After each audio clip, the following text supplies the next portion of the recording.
You need joy.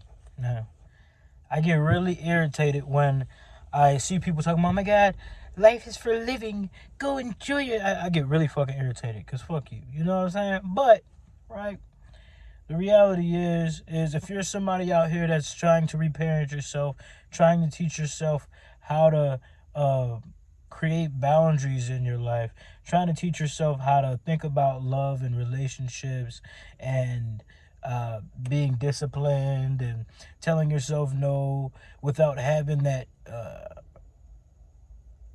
having those childlike reactions because it's CPTSD, or if you don't consider it to be CPTSD, just the way that you were raised.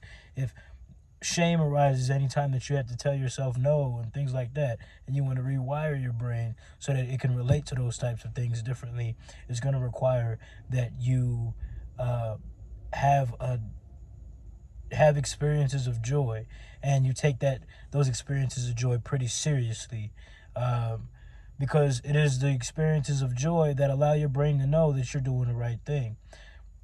The point chemically for our brain, the point of life for our brain from a chemical standpoint, is to reach a state of contentment and of a states of joy. So when you are doing joyful things or doing things that allow you to feel joyful, your brain is like, oh, okay, this is the right thing to do. And a lot of the reasons why our brain will rush, right, to making us feel a lot of the reason why our brain would rush to making us feel like we're not having a good time or we're having a bad time is to stop us from experiencing the things that were traumatic.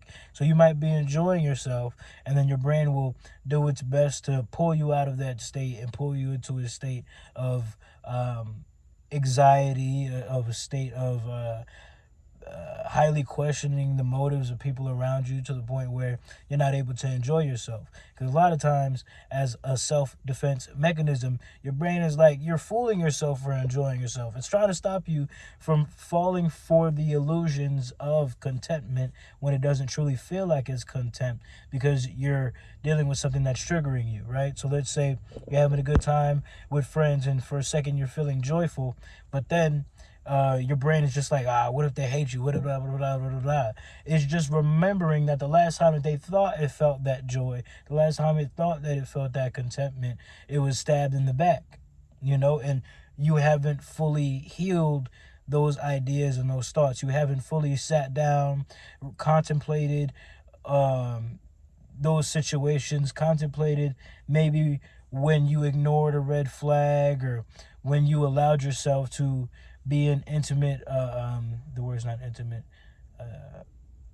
vulnerable spaces with people who did not respect you, or that space of vulnerability, to the point where you got hurt more than you needed to. And once you truly trust that you understand that, you truly trust that you'll be able to set those boundaries, then your mind would then have to be trained to open up. Your mind would then have to be trained to being okay in the states in which you are practicing opening up. That's when you're actively working against your triggered while you're in the state of being triggered. It's super duper important. That's why they say you can't fully heal while being in complete isolation. And although you might have to keep going in and out of isolation, that's still a part of the process. You still should practice, and then come back in when it's too much, and then step out again, come back in when it's too much. That's how you slowly train your brain to knowing that things are okay. And that's a lot of the reasons why it's good for you not to be in intimate spaces with people for long periods of time, jumping right into something, because you don't want to end up getting hurt, which is a part of it.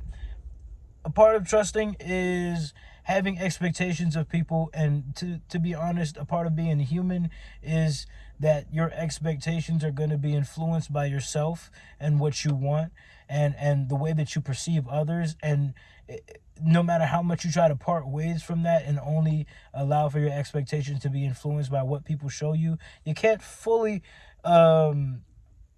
projection proof your expectations. So you have to be prepared for the fact that in a lot of your relationships, you are going to deal with disappointment. And if you know that disappointment is something that might really change how you see things, or it might pull you back from that healing that you're undergoing currently, then you should be careful of allowing yourself to experience that's what I'm looking for, disappointment. So yeah, you can go and you can have you can go and have fun with some people, right? But then don't allow for that fun to be something that, all right, we're going to spend every single day this week together. All right, and after we spend every single day this week together, I'm going to come to your party, you're going to come to my party, okay? And then after that, we're going to go do this. You know what? We're going to go on a trip, and we're going to pay for the hotels together. And you just slowly working yourself up to eventually being disappointed. Hopefully you don't, but the reality is if you know that putting yourself in harm's way can a lot of times pull you back from all the progress that you've made, don't even take that route. Have an innocent experience over there, pull back. Have an innocent experience over there, pull back. So your brain can start to understand that you can enjoy yourself.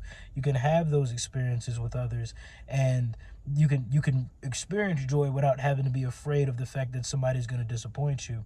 Excuse me for all of this spit, folks. I am alone. Anyways, so you got to learn how to integrate joy. Also, joyful experiences doesn't always have to include other people. I suggest that you find a way to have joyful experiences without other people. I suggest that you strategically place your joyful experiences so that you can be proactive in the way that you are rewiring your brain. So if you're trying to work on creating boundaries with yourself to the point where you are actively, for instance, if you have a trauma around self-expression, you've expressed yourself before and you felt like you were, I hate when people have loud ass cars. You going 2 miles per hour, cousin. Sorry. So let's say you have a self-expression issue, right? You remember expressing yourself in the past and being hurt for it, and that was your most vulnerable version of yourself. So ever since then, you never really do any art. You never really, what's what I'm looking for? Allow yourself to create something that is a depiction of yourself, right? You might want to actively work against that by sitting down and forcing yourself to make art. But while you're doing that, right, put in your headphones and listen to some music that you really, really love. Or listen to some frequencies that allow for opening up of the vulnerability, or mitigating or lowering your anxieties. Or and every time that you create something, look down and say, wow, that's so great. Be the affirming parent that you need to be. But allowing for that experience to be associated with joy without having to have other people be a part of it is a lot of the ways that we can rewire our own brains, as well as rewiring ourselves to appreciate the things that we appreciate about ourselves without any validation being needed from external people or external things. We should learn to really appreciate how we see ourselves and what we see of ourselves more. You know, a lot of times we'll say, hey, I like something, and it doesn't really feel valid until somebody else says it. We got to work ourselves out of that too, because a lot of times people aren't going to see your vision, and that doesn't mean that you stop working towards it because you're the only person that gets it. You got to start really believing and acting and living in the ways in which you give a damn about what you like primarily, you know. So really having to figure out how you're going to work joy into your life is how you really get the healing. Some people are, reparenting is definitely a lifetime thing. You never really stop reparenting yourself because you got to take care of yourself in that way. You got to love yourself. You got to be like, it's okay, baby, we make mistakes. I love what you're doing, baby, keep it going. You got to learn to speak to yourself in that way. But a lot of the reasons why our brains are still working so hard against us is because we're not actually thinking about the brain chemistry side of things. And a large part of that is just allowing for your brain to reach those feelings of fulfillment, to the point where it's like, oh yeah, we want to keep doing this. When you set a boundary with somebody, be like, you did a good job. You did a damn good job. I really like how you set that boundary. I really like how, instead of you leveraging your relationship against the other person, you just simply let them know that because of boundaries that you created with yourself, you can't continue this relationship on unless the relationship resonates differently, unless the person is showing signs of respect for you that is in alignment with how you allow yourself to be treated. You know what I'm saying? It's not necessarily you're a bad person and you need to do this or else I can't mess with you. It's more of I have standards for myself. And although there's much love to you and to what you choose to create in your experience, I am not going to allow you to be a part of mine unless you can get in alignment with the goal. When you take a step back and you realize you did such a good time, you did such a good job, why the hell wouldn't you go and enjoy yourself? Why the hell wouldn't you go and celebrate that you're making progress? That's a huge part of it. That's the most important part of it, actually. You will hold yourself back if you don't learn how to celebrate yourself and have moments of joy and discipline yourself. Discipline yourself to make sure that you have moments of joy so that the actual healing can go underway. Because we can't undermine we can't undermine the extremely heavy, the extremely emotional reactions that we had when we were denied those things as youngins. You dig? When you tried to do something as a jit and your mother was like, oh, you so stupid that you should have never da. That shit hurt. That shit hurt like a motherfucker. You know what I'm saying? So if you want to undo that, it's going to require for you to be just as passionate, but in the opposite direction. And if it's something that you had to deal with for over a decade of your life, then you might have to work for more than a decade to undo it. And if it's too much for you to do it, I don't want to say that. I don't think people are ready for that. If it's too much for you to do it, then you have to question why you don't think that you are deserving the patience that you're saying you should have had, which is why you're stepping into the reparenting in the first place. You deserve that patience. Even if it takes years, even if it takes decades, you deserve that patience. So take it a moment at a time. Don't spend all your time like, man, I've been working on this for 3 months and I still hate myself. This shit must not work. No, you just got to make sure that you're enjoying the process. Love loving you.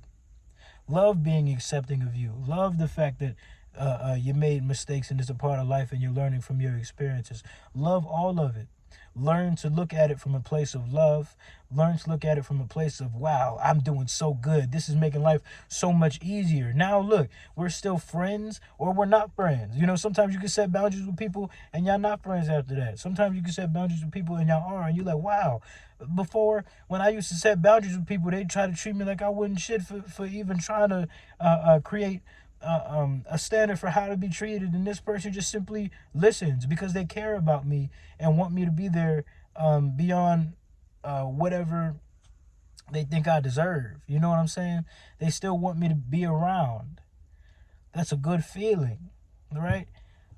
It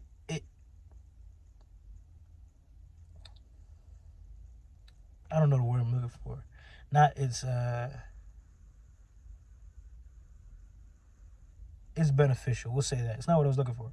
But there's benefit to it. And a large part of reparenting is actually acknowledging that benefit and being enthusiastic about that benefit enough to experience the dopamine rush that joy can bring you, you know? So that's all I got to say for real. I'll just keep repeating myself. I'll repeat myself some more, nigga. Joy, nigga. All right, chase that joy, chase that pleasure, chase that feelings of enthusiastic fulfillment or enthusiasm, fulfillment, whatever. If enthusiastic fulfillment don't make no damn sense, you know what I'm saying? I'm gonna go. You know, music can give you experiences of joy. Food can give you experiences of joy. What I will say is, especially now because things are deeply chemical and not concentrated. What's the word I'm looking for? Shit. Things are deeply. What is it called? Processed. So they are actually making the food drugs. So sometimes if you're trying to use food to create chemical reactions in your brain, it might work. It also might just make you addicted. So I'd say relax on using things like food and drugs as as experiences of celebration. Um, Although I'm not even gonna get into that, but I'd say relax on the food, because then that's just going to be another thing that you'll have to pull away from. And emotionally reacting with food is not something that you want to make a habit out of at all. But yeah, man, joy, joy, joy, joy, joy. You need it. You need it to reparent the brain. You need it to rewire the brain. All right. Have some joy. Laugh out loud. Appreciate comedy. Watch you something comedic. Literally, just laugh, laugh, laugh. Think highly about things. And when somebody wants to be a hater, ignore them, because they literally disappear. They literally disappear in your life when you allow yourself to ignore those types of people. But when you keep bringing them in, I swear to God, if you like me, you're going to think about this shit forever. And you deserve better. Have a good day.